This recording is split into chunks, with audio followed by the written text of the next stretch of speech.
سلام بچه‌ها، چه خبر؟ من یاسین زدیکسم و خیلی خوش اومدید به یه ویدیو دیگه از چنل خودتون، یعنی یاسین زدیکسم. امروز اومدم که بهتون 5 تا از بهترین بازی‌های موبایلی رو بهتون معرفی کنم. پس بدون معطلی لایک، کامنت، سابسکرایب فراموش نشه. بزنید. شماره 1 سایبرپانک. شما داخل یک بازی که در آینده اتفاق میفته هستید. شما باید با ارتقا دادن خودتون و شخص سازی کاراکترتون برید و تجهیزات جمع کنید به داستان و مأموریت هایی که برای شما گذاشته شده رو انجام بدید. البته بازی قابلیت آنلاین داره. شما میتونید راحت بشینید با رفیقاتون بازی سایبرپانک بزنید و بان و اینا جمع کنید. من که خودم شخصی گیم رو دوست دارم و شما از نظر من یه بار امتحانش کنید، چون حجم آنچنانی هم نداره. خیلی بازی خفنیه. شما باید با ارتقا دادن خودتون بازی کنید. شماره 2 نفر پنجم. اون بازی دیگه واقعا خفنه.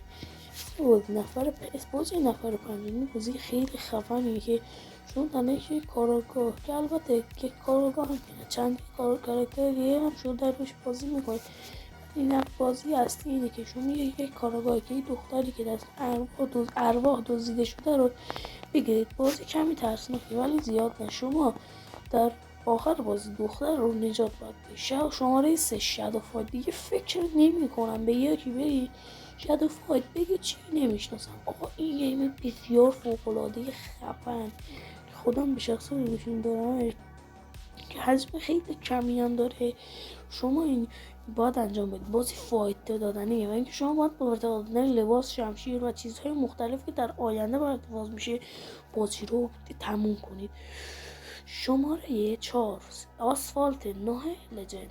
شما داخل یک بازی ماشینی هستید که خیلی بازی خفنیه. البته یک مشکلی که بازی داره و اینکه شاید برای بعضیا بد باشه اینه که یک کمی حجم بازی بالا 3 گیگابایت حجم میشه و که اگه شما از این آدمایی هستید که حجمش بازی براتون اهمیت نداره و ماشین دوست هستید، من آسفالت 9 لجند رو بهتون پیشنهاد میکنم.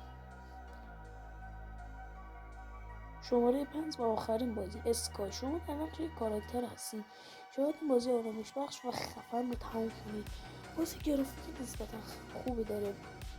شما باید با تمام کردن مراحل و داستان بازی رو تمام کنید. بازی آنلاینه. شما راحت میتونید توش دوست پیدا کنید و رفیقای خودتون بشید. البته میتونید با رفیقای خودتون بازی پایان